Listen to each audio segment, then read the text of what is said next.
암송구절과 동일하게 한 절만 오늘 본문이 기록되어 있습니다. 베드로전서 1장 13절 말씀, 제가 가진 성경으로 377면이 됩니다. 베드로전서 1장 13절 말씀, 신약성경 377면. 그러므로 너희 마음에 허리를 동이고 근신하여 예수 그리스도에 나타나실 때에 너희에게 가져올 은혜를 온전히 바랄지어다. 아멘. 오늘은 이 말씀을 통해서 산소망에 합당한 생활이라고 하는 제목으로 말씀을 드리기를 원합니다. 이 베드로 전후서는 우리가 아시다시피 로마의 네로 황제가 이스라엘을 치레하고 있는 그때의 상황이라고 생각이 됩니다.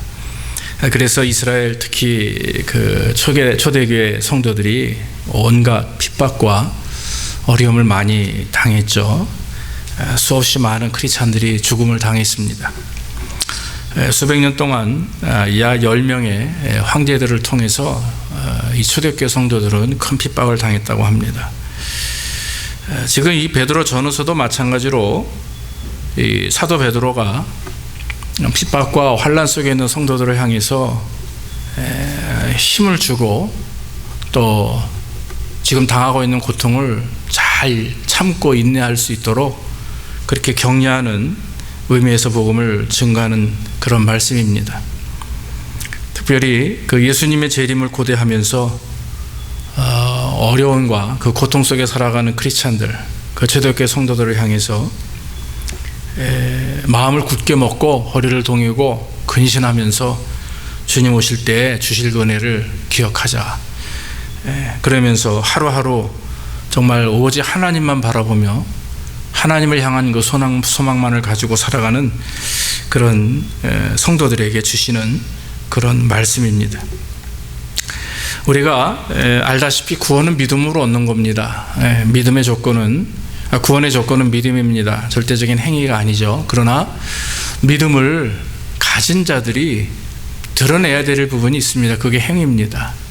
근데 그 행위가 어떤 겁니까? 착한 일하고 선한 일하고 그런 것만 강조하는 게 아닙니다. 그런 것을 의미하는 것보다도 오늘 말씀대로 이와 같이 삶 속에서 고난을 이겨내고 참고 주님 오신 날 기대하면서 이렇게 하나님이 주시는 그 말씀 안에 또 능력 안에서 날마다 열매를 가지고 소망을 맺으며 그렇게 살아가는 성도들, 참 그런 온전성을 이루기 위해서, 거룩함을 이루기 위해서 하루하루 믿음을 가지고 살아가는 성도들이 진짜 오늘날 온전한 성도다라고 하는 거죠.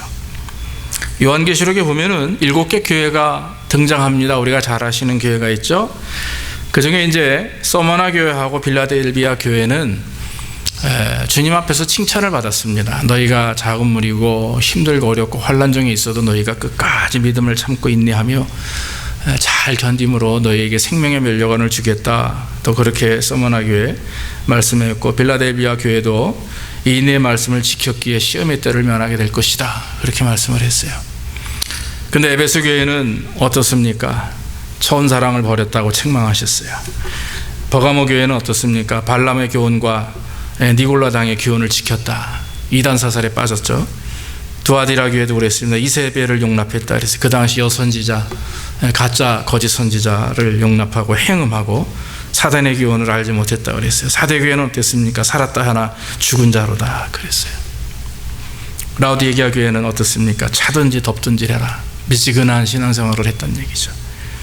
그러니까 하나님이 마지막에 평가하시는 그런 부분이 있습니다. 교회와 성도들을 평가할 때 이와 같이 참고 인내하며 끝까지 믿음을 가지고 하나님을 바라보며 나가는 성도들에게는 시험을 면케 하시고 생명의 면류관을 주시고 의의 면류관을 주신다 했고, 그러지 않고 그저 세상 속에서 이리저리 흔들리며 대충 이것도 좋고 저것도 좋다 이렇게 살아가면 결국에는 하나님 앞에 마지막 설 때 주님께 온전한 영광을 드리지 못한다라고 하는 거죠. 사랑하는 성도 여러분, 사실 여러분 어떻습니까? 오늘날 시대에 누가 예수 믿는다고 잡아갑니까? 누가 뭐 칼로 우리를 위협합니까? 안 그래요. 이때하고 시대가 다르다 할 수 있지만 약간의 환경이 다를 뿐이지 당하는 고통이나 또 말씀 안에 바로 서야 되는 건 마찬가지입니다. 오히려 지금은 편안한 게 문제고 풍요로운 게 문제고 요즘에는 절제가 안 되는 것이 문제고 세상에 너무 빠져 있는 것이 사실 문제죠. 오히려 그것이 우리에게는 환난이라고 하는 것입니다. 그런데 이제 주님 오실 때가 되면 성경에 분명히 여러 가지 일들이 있을진데 요즘에 뭐 또 한국에 전쟁이 난다, 뭐 트럼프 어떻게 한다, 또 다시 베리칩이 또 살아나고 또 말세가 나오고 뭐 이러고 또 왜 어떻게 제 이메일을 알았는지 페이스북이나 이메일에 자꾸 이상한 그 메일들이 와요. 참 심각한 얘기입니다. 말씀 안에 서 있지 아니하고 그저 환경에 자기 상황을 맞추다 보면, 환경에다 성경을 맞추다 보면 결국에는 중심을 잃고 구별의 능력을 잃어버리게 되는 거죠. 정말 우리가 지금은 말세라고 얘기하지만 그 당시 초대교회 성도들이 당하는 것처럼 직접적인 목숨의 위협을 느끼지는 않습니다. 그러나 오히려 넘어지기 쉬울 때가 오늘날과 같은 때죠. 그래서 예전에 여러분 뭐 아시다시피 6.25 때나 이런 옛날 초대교회 시대 때는 핍박을 통해서 크리스찬들을 넘어뜨리려고 했지만 요즘은 그러지 않습니다. 게으르게 만들고 또 뒤를 돌아보게 하고 또 육신적으로 또 삶 속에서 풍요로운 걸 더 좋아하게 만들고 이러면서 우리를 하나님과 이간질시키고 하나님과 멀리 떨어지게 만드는 것이 사탄의 계략이라고 저는 믿습니다. 그렇기 때문에 오히려 지금 성경에 나와 있는 베드로가 편지를 했던 그 시대나 지금 우리가 겪는 이 시대나 약간의 차이는 있으나 그러나 모두가 다 성도들이 어려움을 경험하고 환난을 경험하고 있는 때라고 전 믿고, 지금 우리의 인생 속에서 신앙생활 속에서 어떻게 하는 것이 산소망을 가지고 살아갈 수 있느냐 오늘 말씀을 그대로 전가하길 원합니다. 베드로는 오늘 마음의 허리를 동이라 이렇게 말씀을 합니다. 마음의 허리를 동이라. 그 당시 여러분 이스라엘 사람들이 옷을 가만히 생각해 보십시오. 여러분들 뭐 제가 그림은 없지만 영화 같은 거 보면 중동 지역이나 이 동방 사람들 보면 이렇게 남자고 여자고 옷이 깁니다. 네. 그래서 이 허리를, 마음의 허리를 동이라는 말의 표현은 그 당시에 사람들이 가죽, 이 허리띠에다가, 허리에다가 가죽띠나 이 끈을 묶고 다녔다고 그래요. 그래서 평소 걸어 다닐 때는 그냥 긴 옷차림에 슬리퍼 같은 샌들을 신고 이렇게 다녔는데, 뛰거나 전쟁에 나가거나 뭔가 힘든 일을 할 때는 이 옷을 다 뒤로 올려가지고 허리춤에다 이렇게 끌어올려서 묶었다고 그래요. 허리띠에. 그래서 허리를 동이라는 말은 그겁니다. 동이라. 근데 이게 과거 계속해서 진행이거든요. 동여야 된다라고 하는 의미고, 그걸 헬라어로 표현된, 번역된 것은, 그것은 뭐냐면 긴장하라 이겁니다. 허리를 동이고 무엇을 하기 전에 긴장과 준비를 철저히 하라, 그런 뜻이거든요. 그러니까 영어 표현으로는 뭐 소매를, 팔을 걷어붙인다, 자켓을 벗는다, 이런 의미도 있다고 하는데요. 이와 같이 허리를 동이라라고 하는 것은 바짝 긴장해서 하나님을 향하여 또 나아가 온전한 신앙의 모습을 가지고 할 일을 하라, 이런 뜻입니다. 그래서 오늘 베드로가 특별히 너희 마음의 허리를 동이라 이런 말씀을 가만히 보면, 그 당시 이스라엘 백성들이 힘들고 어려움을 경험하며 환난 속에서 자꾸 마음이 느슨해지는 거예요. 하루에도 10번씩 마음에 고통이 옵니다. 야, 이거 내가 계속 예수를 믿어야 돼. 가서 먹을 것도 없고 가게 가서 물건을 살 수도 없고 그렇다고 드러내놓고 신앙생활할 수도 없고. 여러분 주보 보면은 안쪽에 갑바도기아의 그림이 흑백으로 돼서 잘 나오질 않았는데요. 이거를 이제 누가 그림으로 표현한 겁니다. 지하에 7, 8층이나 되는 이렇게. 근데 이게 실제적으로 터키의 갑바도기아라고 하는 지역에, 여러분 한번 인터넷으로 나중에 한번 보십시오. 그러면 동굴을, 산에다 다 굴을 파고 지상에도 파고 지하에도 파가지고 숨어 있는 거예요. 그래서 로마 군사들이 쫓아 들어가질 못합니다. 들어갔다가는 나오는 정도로 꼭 개미가 땅굴을 파듯이, 이게 지금 그 안에 조그맣게 보이는 것들이 다 사람들이에요. 그림으로 누가 표현한 것인데 사진을 보면 여러분 기가 막힙니다. 그래서 여러분 나중에 어디 여행을 가실 기회가 있으면 터키나 로마 같은 곳은 꼭 여러분들이 가보시기를 추천합니다. 저도 지나가다 이렇게 갔지 성지순례 갔었는데도 자세하게 구경은 못했어요. 근데 이래 보면 초대교회 이렇게 박해가 심했고 이렇게 지하 땅굴에서 스스로 땅을 파며 말이죠. 그 돌을 뚫어가며 그 속에서 숨어 사는 것이 얼마나 힘들까. 근데도 이분들은 기쁘게 살았거든요. 행복하게 살았고 세상에서 먹고 사는 게 힘들었어도 하늘에 대한 소망이 있었기 때문에 온 가족이 하나님 안에서, 이 안에 교회도 있고요, 세례하는 세례 장소도 있고 무덤도 있고 모든 게 다 있어요. 철저하게 교회 중심의, 하나님 중심의 삶을 살다 보니까 핍박과 어려움이 있어도 결국에는 주님 앞에 다 함께 천국에 가는 그런 축복의 은혜를 경험했다라고 하는 거죠. 여러분, 이 말씀이 강조하는 것은 뭡니까? 그것은 영적인 승리와 성도의 거룩함을 잃지 말라 이겁니다. 마음의 허리를 동이라 하는 것은 세상에 넘어지지 말고 굳게 마음을 먹고 바짝 긴장해서 하나님을 온전히 바라보며 믿음으로 살아가라 이거죠. 여러분, 인생을 살면서 예수를 믿는다고 하고 그럼에도 불구하고 시련이 없이 시험이 없이 그냥 평범하게 산다고 해서 그것이 여러분 복은 아닙니다. 오히려 실내에서 키우는 화초같이 병들고 추우면 휙 넘어지는 거 말아요. 그러나 웬만한 시험도 겪어가며 어려움도 겪어가며 그 가운데서 하나님을 찾고 하나님의 살아계심을 느끼고 성령의 인도하심을 경험하고 감사와 은혜를 경험하다 보면 영적인 부분에 있어서 더 강해지고 하나님 보시기에 합당한 모습으로 변화된다라고 하는 거죠. 그러면 여러분, 안일한 신앙생활은 오히려 표면적인 신앙생활은 우리에게 독이 됩니다. 힘들고 어려워도 믿음으로 참고, 지금 이 환경국 속에서 여러분들이 힘들고 어려운 일이 있을 때 더 하나님 의지하고 믿음으로 주님께 나아갈 때 거기 역사가 일어나는 것이고, 그것을 통해서 주님은 우리의 신앙을 더 확고하게 크게 성장시켜 주실 줄로 믿습니다. 그러므로 우리는 하나님 앞에 서 있음을 고백하는 거예요. 이 초대교회 성도들이 이와 같이 땅굴에 살면서 먹을 것이 없고 정말 사람이 죽어도 밖에 어디다가 무덤을 하나 세울 수 없는 고통 속에 있다 했어도 그 사람들이 늘 되뇌있던 것은 나는 지금 하나님 앞에 있습니다. 나는 지금 하나님을 대면합니다. 이런 신앙 고백을 가지고 철저하게 하나님 안에서 살아가는 삶이 되었기에 그들이 큰 승리를 얻었다라고 하는 것입니다. 성경의 인물에 보면 구약의 요셉과 다니엘이 보이죠. 이 두 분은 공통적인 게 있는데 뭡니까? 온갖 역경과 나쁜 그 환경과 삶 속에서도 신앙의 지조를 잘 지키고 하나님의 이름을, 하나님을 끝까지 붙들었던 자입니다. 그래서 오히려 이방 사람들에게, 모든 그 당시 사람들에게, 그 왕들에게 하나님을 증거했던, 입으로 예수 믿으시오 이렇게 안 해도 삶 속에서 드러나는 그 하나님을 믿는 사람다운 향기와 그 빛으로 인해서 결국 그들은, 왕들이, 그 주변에 있는 많은 사람들이, 이방인들이, 심지어 우상을 숭배하는 자들이 하나님 앞에 무릎을 꿇을 수밖에 없게 만들었다라고 하는 거죠. 하나님의 이름을 존귀케 하는 자는 하나님이 그 이름을 존귀하게 만들어 주실 줄로 믿습니다. 그러므로 우리는 마음의 허리를 동요해야 됩니다. 꼭 묶고 긴장하고 더 바짝 영적 분별력을 세워서 흔들림이 없이 하나님 말씀 안에서 온전한 모습으로 살아가야 될 줄로 믿습니다. 오늘날 우리의 많은 사람들이 영적인 것에 관심을 갖기보다 우리 크리스찬들도 마찬가지예요.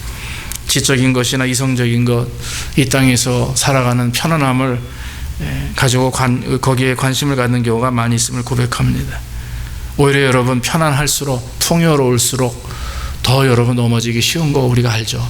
그렇기 때문에 믿음을 가지고 바짝 긴장해서 지금 하루하루의 삶 속에 하나님과 나의 관계가 어떤 관계인가, 어떤 지금 관계를 가지고 진행하며 살아가고 있는가 돌아보며 우리 자신을 말씀에 복종시키고 정말 긴장하며 하나님 앞에 나가기 원합니다. 또 한 가지, 오늘 마음의 허리를 동이라 다음에 근신하며 그랬어요. 근신할 때 산소망을 가지고 있는 합당한 자의 모습입니다. 베드로는 구원받은 성도들이 이 땅에서 산소망이 합당한 생활을 하는 방법의 두 번째를 근신하라 했어요. 근신하라고 하는 말의 뜻은 술 취함을 삼가라, 그런 뜻입니다. 술 취함을 삼가라. 그리고 또 한 가지 있습니다. 마음을 확고히 하고 자제하며 침착하라, 이런 의미가 있다고 해요. 술 취함을 삼가라. 에베소 5장 18절에 술 취하지 말라, 이는 방탕한 것이 너희가 성령을 충만히 받으라 그랬죠. 여러분, 말 그대로, 단어 그냥 문자 그대로 술 취하는 것도 우리가 해서는 안 되죠. 에베소 교회는 아시다시피 특히 이 에베소 교회, 고린도 교회 이 동네는 우상도 만연하고 사람들이 또 술 문화도 발달해서 심지어는 교회 안에도 그냥 성도들이 술에 취해서 기어오는 경우도 많고 뭐 예전에 다 그랬다고 해요. 역사가들이 그렇게 얘기합니다. 그렇기 때문에 너무나 술이 다 이렇게 오픈되어 있기 때문에 결국에는 믿든지 믿지 않는 사람이든 다 거기에 빠져 있는 사람들이 많았어요. 그러나 여러분, 더 중요한 것은 어떤 우리가 먹고 마시는 술의 문제만이 아닙니다. 바로 우상숭배와 이단 사상을 말합니다. 잘못된, 즉 예수님의 그 성육신을 부인하고 기독론에 대해서 부인하는, 그래서 온전한 복음이 아닌 다른 변질된 복음을 증거하는 그러한 사람들을 향해서 또 그런 사람들을 삼가라, 그런 말이죠. 여러분, 우리가 지금의 우리의 삶 속에 초대교회와 마찬가지가 그때 초대교회 때도요 너무나 많은 이단들이 있었습니다. 다른 게 아니라 바로 예수 그리스도에 대한 그런 이해였습니다. 오늘날도 마찬가지입니다. 오늘날도 수없이 많은 이단들이 있습니다. 그렇기 때문에 우리가 근신하여서 정말 하나님 말씀 안에서 바로 서서 내 자신을 복종시키며 말씀으로 균형적인 그런 판단력과 성령 충만함이 없으면 우리는 하루도 온전히 살아갈 수 없는 모습이 된다라고 하는 거죠. 오늘날 많은 사람들이 절제하지 못하고 근신하지 못해서 얻게 되는 결과들 많이 있습니다. 명예, 권력, 물질 이런 욕심에 눈이 멀어서 처음에는 은혜롭게 잘했는데 점점 부유해지고 풍요로우시니까 나중에는 그러지 못하는 그런 모습들, 그런 교회들 많이 보게 됩니다. 로마서 8장 6절로 8절에 보면 육신의 생각은 사망이요 영의 생각은 생명과 평안이라 그랬어요. 육신의 생각은 하나님과 원수가 된다, 이렇게 성경은 말합니다. 육신에 있는 자들은 하나님을 기쁘시게 할 수 없다라고 말합니다. 그러니까 여러분, 거꾸로 말하면 우리가 육신의 생각을 하면 그것은 결국엔 멸망입니다.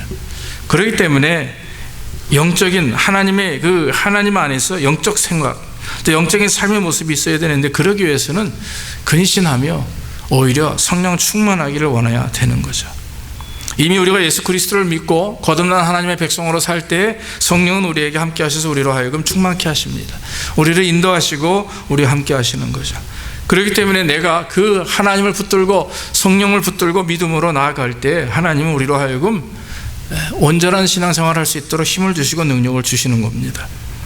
근데 오늘 베드로전서 5장 8절로 9절을 보니까 베드로가 고백하기를 근신하라, 깨어라, 너희 대적 마귀가 우는 사자같이 두루 다니며 삼킬 자를 찾나니 너희는 믿음을 굳게 하며 그를 대적하라, 그렇게 얘기했어요. 성경에 보면 이 상당히 베드로 전후서는 굉장히 이렇게 다급하게 성도들이 하나님 앞에 온전히 서야 될 것을 아주 다급하게 말을 합니다. 사도 바울이 기록한 말씀하고는 약간의 차이가 있어요. 왜 그런가 고민을 해봤어요. 그런데 제가 가만히 보니까 베드로가 근신하지 못해서, 절제하지 못해서 많은 어려움을 당했는데 그게 뭡니까? 예수님을 3번이나 부인했고, 주님과 같이 십자가에 달리시기 전날 겟세마네 동산에서 기도할 때 깨어서 나를 위해서 좀 기도해다오 부탁을 했음에도 불구하고 예수님이 3번이나 내려오셨음에도 불구하고 그것도 모르고 그냥 잠만 잔 거예요. 영적인 게으름 속에서 결국에는 영안의 눈이 어두워진 거죠.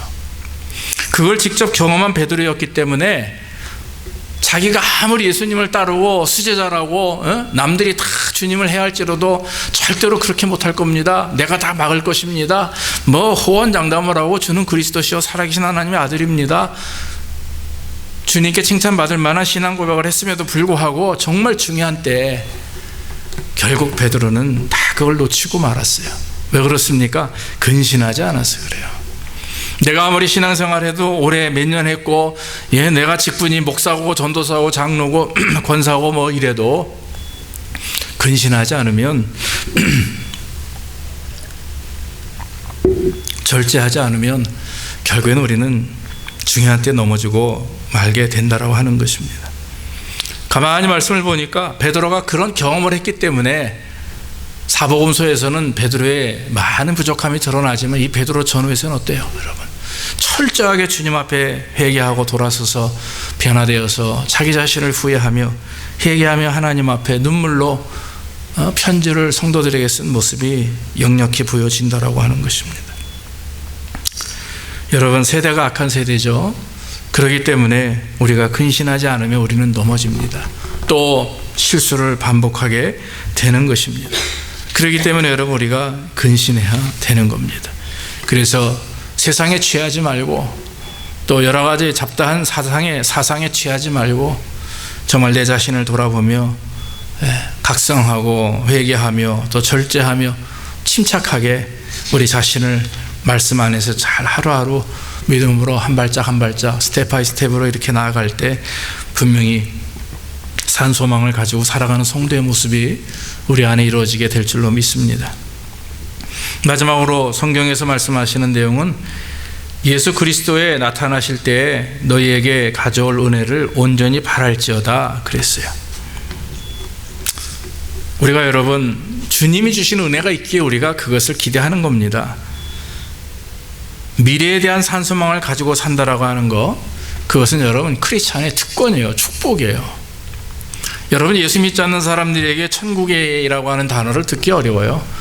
부활이라고 하는 단어를 듣기 어렵습니다. 영원한 생명이란 단어 참 듣기 어렵습니다. 종종 이렇게 어른들 만나보거나 우리가 보통 이제 믿지 않는 분들을 가만히 이렇게 보면 내가 살다가 내가 지금 뭐 바랄 게 뭐가 있습니까? 우리 자식들 미국에 왔으니까 잘 키우고 쟤네들 고생 안 하게 미리 부모로서 잘 걔네들 준비하고, 그리고 뭐 나는 갈 때 돼서 가면 그만이죠. 뭐. 그럼 내 할 일을 다 했습니다. 참 그런 소리 많이 들어요. 예, 뭐 틀린 말 아니죠. 맞습니다. 그게 부모의 책임이죠. 근데 여러분, 더 중요한 게 있어요. 그게 뭡니까? 영적인 문제죠. 우리가 천국 가는 겁니다. 그래서 우리 모든 성도들이, 식구들이 한 사람도 빠짐없이 이 땅에서 부족한 몸으로 또 가난하고 힘들고 심지어는 뭐 핸디캡이라 할지라도 살다가 나중에 주님 오시는 그날에, 아니 내가 이 땅을 다 여기 살다가 이제 천국에 가는 날이 돼서 우리 자녀들, 부모님들 다 같이 천국에서 만나야 되잖아요. 그게 얼마나 큰 축복입니까? 근데 믿는 자들에게는 그런 소망이 있고 은혜가 있다라고 하는 거죠. 그래서 여러분, 우리가 지금 힘들고 어려워도 꿋꿋이 이길 수 있는 특권이 있어요. 이걸 특권이라고 그래요. 그게 뭡니까? 바로 하늘나라에 대한 소망입니다. 영원한 생명에 대한 천국 소망이고, 우리가 하나님의 백성이고 하늘 백성이니까 하나님이 다 우리를 인도하시고 책임지시리라 저는 확신합니다. 그래서 여러분, 혹시 지금 인생을 사시면서 신앙생활 하다 보면 손해볼 일 있죠. 어려움도 있고 또 내려놓아야 될 것도 있습니다. 수고로 해야 될 것도 있고 포기해야 될 것이 또 얼마나 많이 있어요. 예, 잘 안 되지만 그래도 여러분, 우리가 서로 노력합시다. 그러면서 이 땅이 아니라 우리의 소망은 하늘나라다. 그렇게 믿음을 가지고 나아가면, 그래서 가장 제일 중심이 하나님 중심, 신앙 중심의 모습으로 살아가게 되면 역사가 일어나는 거죠. 공부하는 학생들이, 또 운동하는 선수들이 최선을 다해야 되는 이유가 있어요. 그건 뭐냐면 미래가 있기 때문에 그래요. 공부할 때도 열심히 해야 되는 거 아닙니까? 예. 어떤 분을 만났는데 그냥 따님이 있대요. 근데 아버지가 솔직히 그러시는 거예요. 나는 공부를 못해서 중학교밖에 못 나와가지고 우리 아이들한테 대학 시키고 그래도 그냥 떳떳하게 키우는 게, 그래도 집사님이시거든요. 그랬는데 목사님, 이놈들이 공부를 안 해요. 돈만 벌겠다고 저러고 대학도 다니다 말고 하소연을 하시는 거예요. 그래서 뭐 사실 대학이 전부는 아니지 않습니까? 근데 이제 아버지 입장에서는 자기는 중학교밖에 못 나왔고 그래도 자식들 미국에까지 와서 유학을 시키려고 와서 이제 이렇게 공부를 시키는데 잘했으면 하는 그런 어떤 희망을 가지고 있는 거죠. 네.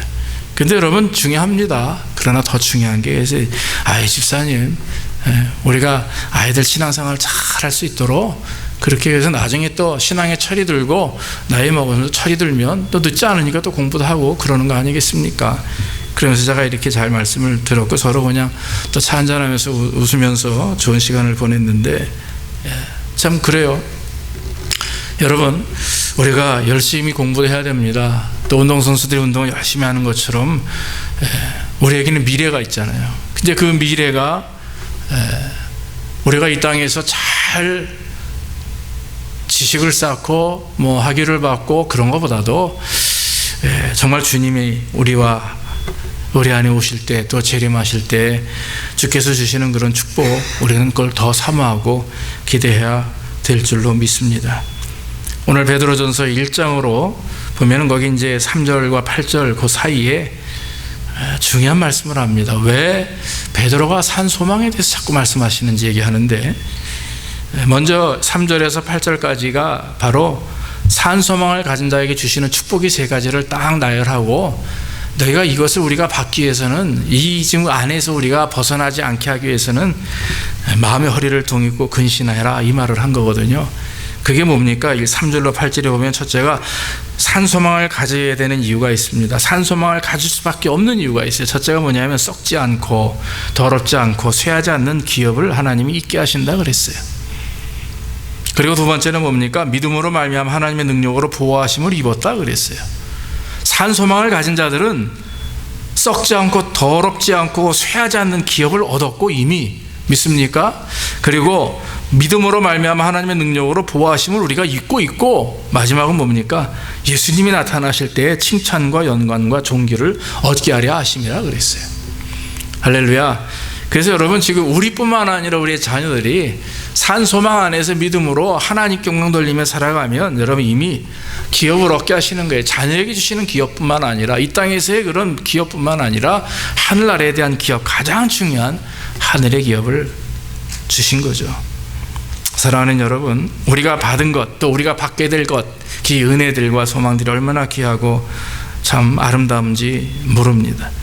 그래서 계속해서 성경은 끝까지 믿음을 지키고 순종하는 자에게 큰 상을 주신다 했고, 수없이 많은 곳에서 신구약 성경에서 말씀하는데, 계시록 1장 3절에서는 끝까지 계시의 말씀을 지키며 순종하는 자에게 큰 상을 주신다 했어요. 또 믿음을 지키고 선한 싸움을 싸워 승리한 자에게 의의 멸관을 주신다 했고, 디모데후서에 사명을 가지고 또 십자가를 지고 죽도록 충성한 자들에게 생명의 멸관을 주신다고 계시록 2장 10절에 말했습니다. 제가 찾은 것만 해도 20가지가 넘어요. 수없이 많은 성경에 있는 내용 중에 끝까지 참고 인내하며 믿음을 지켜라, 그 말씀을 합니다. 여러분, 우리가 믿음으로 구원받았어요. 구원받은 성도들이 이 땅에서 살아가면서 해야 될 일은 그 믿음을 잘 지키는 겁니다. 그저 붙들고만 있는 게 아니라 붙들고 있으면서 그 안에서 아름다운 삶의 증거가 드러나야 되죠. 그 증거가 우리 자녀가 잘 되는 거, 내가 신앙이 돈독해지면서 막 성장하는 거, 교회가 부흥하는 거, 가정이 복을 받아서 막 사업이 잘 되는 거, 여러분 이거가 증거가 아니라, 정말 진짜 증거는 어느 때 나타나냐면 힘들고 어려울 때 나타나요. 환난 중에, 고민 중에, 죽음의 문턱에서, 심한 질병 속에, 그럴 때에 진짜 내 신앙이 드러나게 되는 것을 경험하게 됩니다.